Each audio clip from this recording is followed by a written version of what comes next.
చాలా కరెక్ట్. అసలు దానికి ఒక నిర్వచనం అంటే ఇది కాదు ఇది అవును ఇదే అని చెప్పడానికి సరైనటువంటి ఇది కాదు ఇది అంటే ఇప్పుడు మనం ఏమంటాం భౌతికం కాదు ఇది అంటాం. ఇట్లా కొన్ని వర్డ్స్ ఉంటాయి. ఇప్పుడు మీరు ఇంతకుముందు అన్నారు సుప్రీం ఇంటెలిజెన్స్ అంటే సుప్రీం ఇంటెలిజెన్స్ ఇంటెలిజెన్స్ అంటారు. వాట్ ఈస్ సుప్రీం ఇంటెలిజెన్స్ అంటే మనకు అందేదా అందంగా? మనకు అందేదే, కానీ అది మనస్సుకు అందదు. మనము అంటే మనస్సు అన్న భావంలో మాట్లాడితే మనస్సుకు అందదు. అంటే మీరు అన్నది ఆ ప్రాపర్టీ చాలా కరెక్ట్. ఎందుకంటే అందరికీ దానికి సరైన అర్థం ఇవ్వలేదు, కానీ మనకు సంబంధించింది కాదు. వీటికంటే ఇంకా హైగా ఉండేది మాత్రమే ప్రిన్సిపల్కి అని అనుకుంటున్నాను. కొంచెం నిర్వచించితే బాగుంటుంది. ఓకే, క్లియర్గా అంటే అర్థమైంది. ఒక్క విషయం అండి, ఆత్మతత్వం కోసం ఏం చెప్పినా ఇంక్లూడింగ్ ఉపనిషత్తులు కూడా అజ్ఞానంలోకి వస్తాయి. చెప్పబడని దాన్ని వర్ణనతో చెప్తున్నాం కదా, ఏదైతే మాటలతో చెప్పలేమో అని దానికి డెఫినిషన్లోనే ఉంది. మాటలకు అందదు, మనస్సుకి అందదు.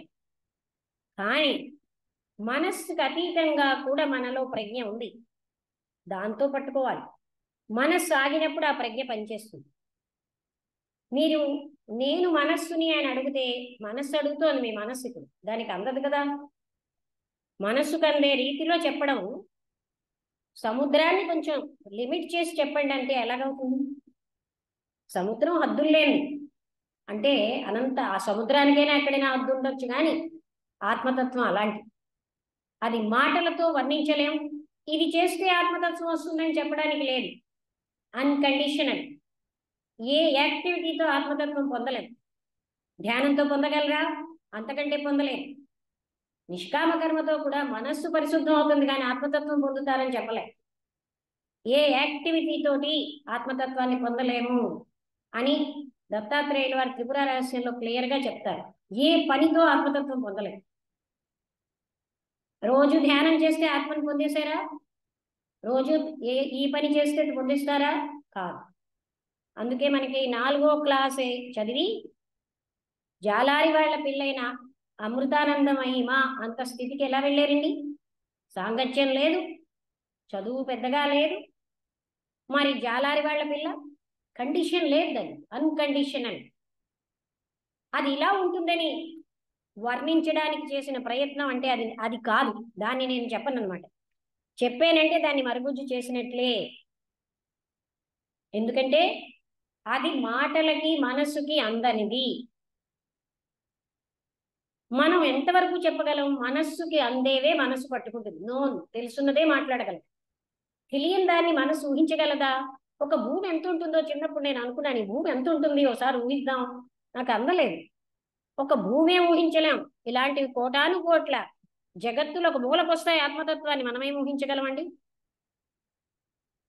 అది ఊహకు అందదు, మనస్సుకు అందదు.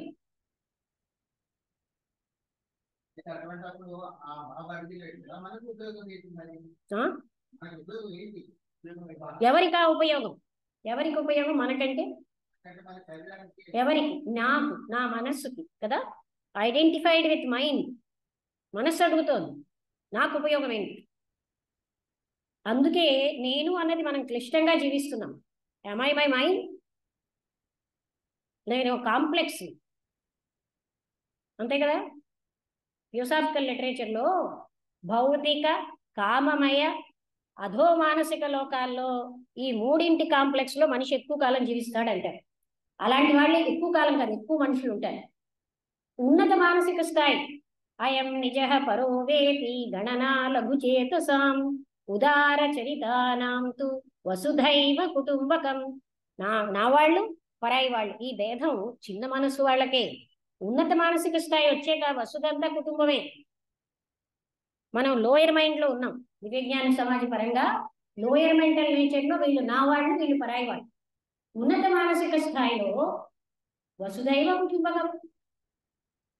అందుకని మనం చేయాల్సింది ఏంటంటే హయ్యర్ టు లోయర్, మెటీరియల్ నుంచి స్పిరిట్ వైపు మనం ప్రయాణించాలి. అంటే లోయర్ మెంటల్ నేచర్ నుంచి హయ్యర్ మెంటల్ నేచర్ మనం ఎస్టాబ్లిష్ చేసుకోవాలి, అంతే కదండి దివ్య జ్ఞాన పరంగా చెప్పాలండి. లోయర్ మెంటల్ నేచర్లో డివిజనే ఉంటుంది.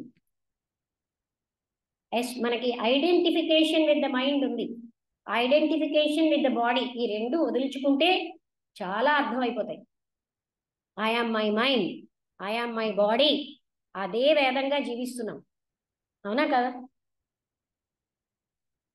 నేనంటే నా మనస్సా, అలా మనం చూసుకోవాలండి. అదే కాంప్లికేటెడ్. అచిత్ జడ గ్రంథి అంటారు మన వాళ్ళు. ఆ గ్రంథి విచ్ఛేదన చేయడం అంటే నేనే లేదు అక్కడ, ఉన్నదే ప్రేమ. ఏమైనా అర్థమైందండి? ఓకే.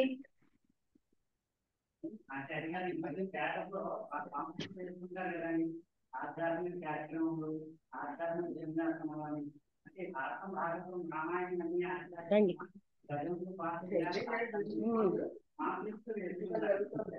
అయిపోయింది, మధ్యలో టీ బ్రేక్ ఏదో పెట్టుకున్నారు వాళ్ళు.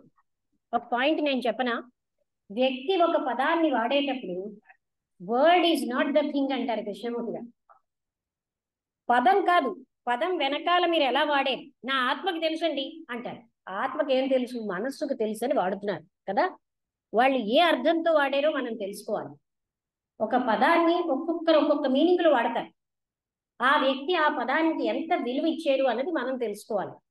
ఒకే పదాన్ని కొంతమంది రామాయణాన్ని ఆధ్యాత్మికత అంటారు, కొంతమంది అంటే చెప్తున్నాను, ఏదైనా సరే విగ్రహారాధన ఆధ్యాత్మికత అంటారు, గుడికెళ్ళి టెంకాయ కొట్టడాన్ని ఆధ్యాత్మికత అంటారు. వాళ్ళు ఎలా వాడుతున్నారో మనం అర్థం చేసుకోవాలి, అంతే.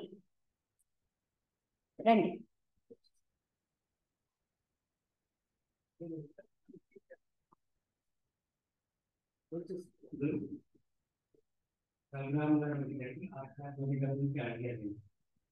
అంటే స్పిరిచువల్ మనలో అన్నది ఏదైతే మనం వాడు డ్రెస్ వేసుకుని మీకు ఇంకో డ్రెస్ వేసుకోవాలో ఈ డ్రెస్ వాడు ఉండొచ్చు చేయకపోతే, అదే విధంగా ఆత్మ ఈ శరీరాన్ని విడిచి ఏదో ఒక రూపంలో వెళ్ళిపోతుంది.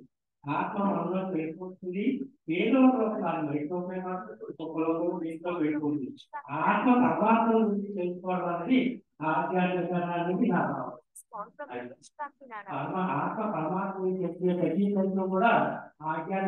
లక్ష్యంలో ఉన్నానండి, మాట్లాడతాను తర్వాత. ఒకసారి అండి ఏంటంటే అంటే మీరు ఏమన్నారు నాకు అర్థం కాలేదు. ఆత్మ పరమాత్మకి తేడావే లేదంటారు శంకరాచార్య. ఉన్నది ఒక్కటే, ఏకమేవ అద్వితీయం బ్రహ్మ.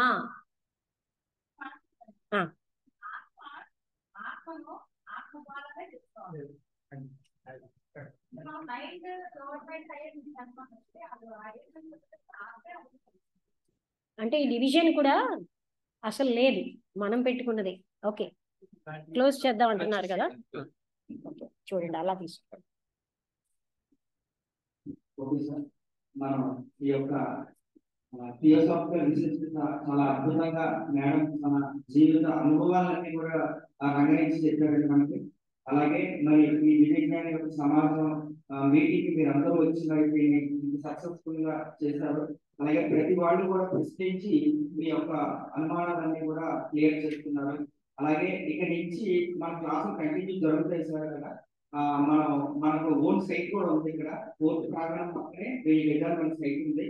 అక్కడ కొన్ని రోజుల్లో మేము షెడ్యూల్ కూడా వేసి మనకు అక్కడ క్లాసెస్ అదే మనం అక్కడ నిర్వహిస్తామండి. అందు గురించి మీ అందరూ కూడా తప్పనిసరిగా ఈ యొక్క అయిపోయిందా మీటింగ్? అయిపోయింది, తప్పకుండా క్లోజ్ చేస్తాం. బయలుదేరతారా? అలాగే అలాగే. అంటే ఒకసారి ఆ సైట్ కూడా చూడండి వీలైతే. సైడ్ చూపిస్తాం, ఒకసారి చూడండి. ఎందుకంటే మీరు వైస్ ప్రెసిడెంట్ కదా, ఒకసారి చూడాలి, వచ్చారు కదా. అలాగే 2 ఫోటోలు తీసుకుని చూపెట్టండి, వాళ్ళు తీయమనండి. అలాగే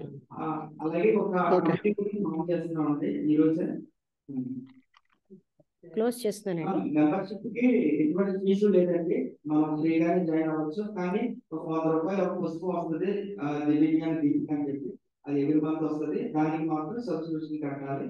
మిగిలిన ఎటువంటి ఫీజులు ఏమి ఉండవంటే రెన్యువల్ ఫీజులు కూడా ఉండవు. అందరూ కూడా ఫ్రీగా జాయిన్ అవ్వచ్చు. ఫ్రీగా వచ్చేసి ఈ 3 సత్యాల్ని అంగీకరిస్తే చాలు. ఏంటి